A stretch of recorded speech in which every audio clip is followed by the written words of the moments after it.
Video में हम देखेंगे अ वॉक बाय मूनलाइट, जो कि लिखी है हेनरी डेरोजियो ने।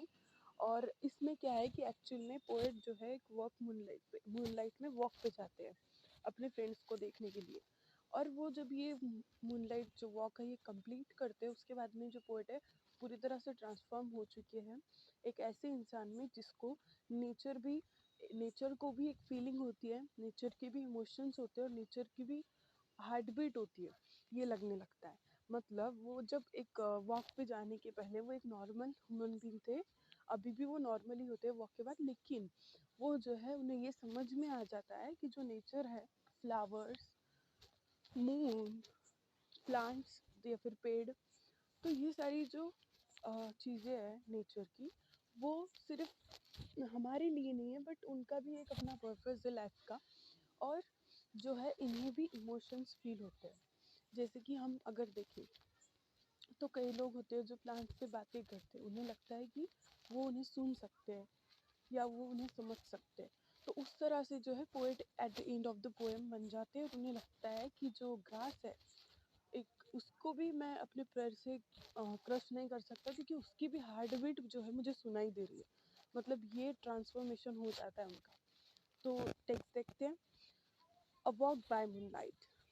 Last night, it was a lovely night, and I was very blessed. Shall it not be for memory, a happy spot to rest?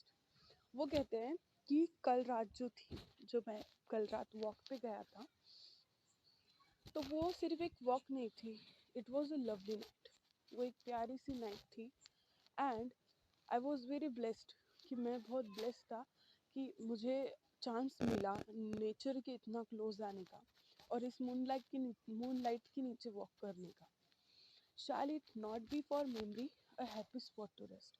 वो सिर्फ एक मेमोरी बनाने के लिए मोमेंट नहीं था, बल्कि वो एक हैप्पी स्पेस था। मतलब मुझे वहाँ पे बहुत खुशी हो रही थी उस नेचर के कांटेक्ट में आके, या फिर ये कह लूँ कि मून को देख के उसके लाइट में वॉक करके मुझे बहुत हैप्पीनेस फील हो रहा था।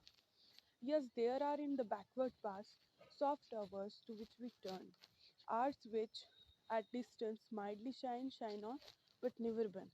बट यहाँ पे कहते हैं हाँ, हमारी ज़िंदगी में ऐसी कुछ पिछड़ी हुई यादें होती है जिसे हम मुड़ मुड़ के देखते हैं, जो हमें तकलीफ देती है या तो कभी खुशी देती है। और वो जो यादें हैं वो शाइन करती है, बट कभी ख़त्म होती है क्या? नहीं, वो कभी बर्न नहीं होती, बट नेवर बर्न। वो कभी जलती नहीं है, पूरी तरह से मिटती नहीं है, वो हमेशा हमें थोड़ी थोड़ी याद आती होती है। And some of this but yesterday night across my path where through. तो यहाँ पे पोएट अपनी अच्छी मेमोरीज की बातें कर रहे हैं। वो कहते हैं कि इसमें से कुछ यादें कल रात को मेरे सामने आ गिरी थी, which made my heart so very light, I think it could have phloem. जिसकी वजह से मुझे ऐसा लगा कि मेरा हार्ट जो इतना लाइट हो चुका है इन मेमोरीज की वजह से कि वो उड़ भी सकता है। And some of this okay, I had been out to see a friend with home I others saw। Poet कहते हैं कि मेरा रीज़न क्या था बाहर जाने का, तो वो ये था कि मैं अपने दोस्तों को देखने के लिए गया था, दोस्त को, लेकिन उसके साथ मुझे और दोस्त भी मिल गए। Like minds to like minds ever ten and universal law. जैसे कि यहाँ पे वो कह रहे हैं लाइक माइंड्स, माइंड्स मतलब मन की बात कर रहे हैं कि जैसे हम, जो लोग हमारी तरह है उनसे जल्दी से अटैच हो जाते हैं या फिर उनसे जल्दी से कनेक्टेड हो सकते हैं, तो उसी तरह से जो पोएट हैं वो कहते हैं कि ये एक यूनिवर्सल लॉ है कि जैसे मतलब अगर हमारी सोच सेम है दो लोगों की तो वो फ्रेंड्स बन जाते हैं। तो मेरे फ्रेंड्स भी बिल्कुल उसी तरह है। And when we were returning home come who will walk with me. तो जब पोएट वापस आ रहे थे उन्होंने देखा कि उनके साथ कौन उन्हें छोड़ने आ रहा है। तो a little way I said and do. Poet कहते हैं कि मैंने उनसे कहा कि रास्ता छोटा सा ही है। I straight was joined by three. Poet को 3 लोगों ने ज्वाइन किया उनके इस ब्यूटीफुल मूनलाइट वॉक पे। 3 whom I loved to had high thoughts। अब पोएट यहाँ पे कहते हैं कि 3, जो 3 लोग उनके साथ आ रहे थे उनसे वो बहुत प्यार करते थे। 2 हैड हाई थॉट्स। जो 2 थे वो बड़े थे, मतलब एज में पीयर्स थे पोएट के। And where in age my peers and one was young but old endeared as much as youth endeared. Endears मतलब प्रिय हो जाना। ठीक है। तो वो कहते हैं कि एक जो था वो मुझसे छोटा था, जो 2 थे, 3 लोगों ने जॉइन किया, उसमें से जो 2 थे वो मेरे पीयर्स थे, हाई थॉट्स वाले लोग थे। और जो एक था वो पीयर्स, वो छोटा था मुझसे, यंग। और वो मुझे इतना प्यारा हो गया जैसे कि हमें यूथ, मतलब छोटे, हमसे जो छोटे एज में होते हैं वो प्यारे हो जाते हैं, उस तरह से वो हमें अच्छा लगने लगा। The moon stood silent in the sky and looked upon our earth. Moon जो था वो साइलेंटली आसमान में खड़ा था और उसने हमारे अर्थ की तरफ देखा। The clouds divided passing by in homage to her God. और क्लाउड्स ने ऐसे हट कर श्रद्धांजलि दी, आदरांजलि प्रदान की हमारे सॉरी अर्थ को। There was a dance among the leaves rejoicing at her power. वो कहते हैं कि चांद की पावर को सेलिब्रेट कर रहे थे कुछ पत्ते, जो कि लहरा रहे थे, डांस कर रहे थे हवा से। Who robs for them silver waves within one mastic hour। जिसने उनके लिए, वो किसके लिए खुशी मना रहे थे, उस चांद के लिए जिसने उनके लिए सिल्वर वेव्स चुराई थी, मतलब मूनलाइट की रोशनी। तो वो यहाँ पे मूनलाइट के बारे में बात कर रहा है कि जिसने जो है हमारे लिए मूनलाइट चुराई थी, उसकी पावर का सेलिब्रेशन, मतलब मून की पावर का सेलिब्रेशन जो लीव्स है वो डांस करके कर रहे थे। There was a song among the wind hymning her influence. Hymning मतलब गाना या फिर गुनगुनाना। तो वो कहते हैं कि हवाओं में भी एक कुछ हवाएं जो है कुछ गुनगुना रही थी। That low breath minstrelsy which bind the soul to thought intense. और वो हमें मजबूर कर रही थी कि हम, वो जो गाना गा के हमें मजबूर कर रही थी कि हम डीपली सोचे, सोचने पे मजबूर कर रही थी जो गाना हवाएं गा रही थी। और वो क्या था, मिनिस्ट्रेसली, लोकगीत हवाएं गा रही थी।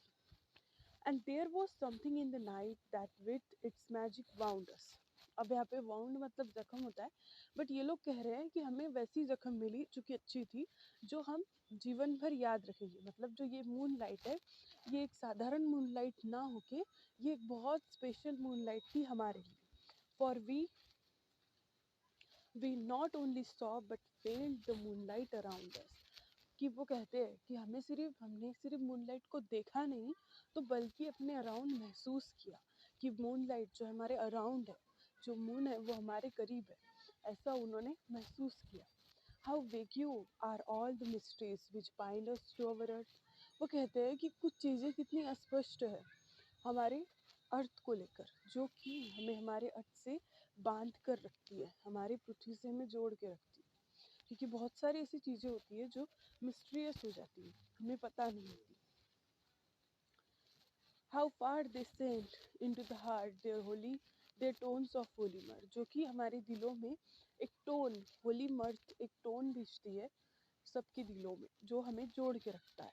How lovely at the Phantom steam. Phantom मतलब है पे लाइट, स्पिरिट की बात हो रही, लाइट, मून लाइट की। वो कहता है कि कितनी खूबसूरत और प्यारी है moon light, which place that better side. जो कि हमें अपना बेहतर बनने के लिए इंस्पायर करती है। That man enjoys when proud he stand in his own spirits light. और वो मैन अपने ही स्पिरिट में खड़ा होके इंजॉय करता है। when like a thing that is not ours, this earthliness goes by। जब हमें पता चलता है कि कोई चीज़ हमारी नहीं है, तो वहाँ पे ये जो सांसारिक चीज़ें होती है चली जाती है। मतलब अर्थलीनेस, मटेरियलिस्टिक वर्ल्ड से हम कहीं ना कहीं बाहर निकल के स्पिरिचुअलिटी के बारे में सोचते हैं या फिर उसकी तरफ बढ़ते हैं। Of all that can not deities then we understand the voice which in the night wind sings. और हमें वो तब तक तकलीफ देती है, मतलब टीज करती है हमें, जब तक कि हम वो वॉइस ना समझे जो कि कहाँ पे फॉरेस्ट स्ट्रिंग पे जो प्लेड होने वाला म्यूजिक है, वो जब तक हम समझ नहीं लेते तो वो हमें कहीं ना कहीं टीज करता है। Which night in the vine sings and feel the mystic melody played on the forest string. The silken language of star become the tongue we speak, and then we read the sympathy that pales the young moon's cheek। वो कहते हैं poet कि जो सिल्कियन language है, मतलब अब जो poet है एक ऐसा इंसान बन चुका है जो नेचर से भी बातें करना चाहता है, नेचर की लैंग्वेज जानता है। तो वो कहता है कि जो लैंग्वेज स्टार्स की थी वो मैंने पढ़ी, वो कैसी थी, सिल्कियन लैंग्वेज थी, और उसी लैंग्वेज में हम बात कर रहे हैं। मतलब जब इंसान एटमॉस्फेयर में जो होता है उसी तरह से उसकी लैंग्वेज बनती है। तो वो कहता है कि वो शांत माहौल था स्टार्स के ऊपर, जो स्टार्स की लैंग्वेज होती है मतलब एकदम शांत मीठी सी, वो लैंग्वेज हम बोल रहे थे। क्योंकि ऐसे एटमॉस्फेयर में कोई कड़वी बातें या फिर कुछ दुख देने वाली बातें नहीं कर सकता, क्योंकि वो एक तरह से जो स्टार्स का नेचर है वो बता रहे हैं कि उनकी जो सिल्किन लैंग्वेज है मतलब एकदम सॉफ्ट सिल्किन लैंग्वेज, मीठी भाषा, वो हमने भी बोली। And then we read the sympathy that pales the young moon's cheek, और हमने जो है मैंने वो मून के चीक पे जो सिंपथी थी वो पढ़ी, मतलब वो चांद की भाषा या फिर चांद को देख रहे हैं, ऑब्जर्व करके बोल रहे हैं। The inward eye is open then to glories which in dreams visit the slipper clouds in drops woven of the rainbow's beam। अब वो कहते हैं कि जो हमारी इनवर्ड आंतरिक आय ओपन होती है, जब हम नेचर के कांटेक्ट में आते हैं तो हम अपने आप से ही मिलते हैं और अपने आप को पूरी तरह से जानते हैं। हम हमारा पर्पस जानते हैं लाइफ का, और जो है हम कहीं ना कहीं स्पिरिचुअलनेस की तरफ बढ़ते हैं, नेचर की ब्यूटी को अंडरस्टैंड करते हैं। तो वही पोएट यहाँ पे कहते हैं कि हमारी जो आंतरिक आय है वो खुल जाती है। I place my nature that I am alive to this bliss, to all the bliss. वो कहते हैं कि हम जो है थैंकफुल है, पोएट जो है थैंकफुल है कि उन्होंने वो इतने अच्छे नेचर के साथ कनेक्टेड है। अलाइड मतलब बंधे हुए हैं या फिर एसोसिएटेड है, उनका कुछ रिलेशन है इस नेचर के साथ। Which other words were told about but which I find in this. वो कहते हैं कि जो हैप्पीनेस मुझे मैं अफोर्ड नहीं कर सकता बाहर, वो हैप्पीनेस मुझे नेचर्स के थ्रू मिलती है। My heart is battered when I feel that even this human heart to all around is gently bound and forms all apart। वो कहते हैं कि मेरा हार्ट और बेटर हो जाता है जब मैं ये मुझे पता चलता है या फिर रियलाइज़ होता है कि हम जो है इस नेचर से बंधे हुए हैं, कहीं ना कहीं हम इसका पार्ट है।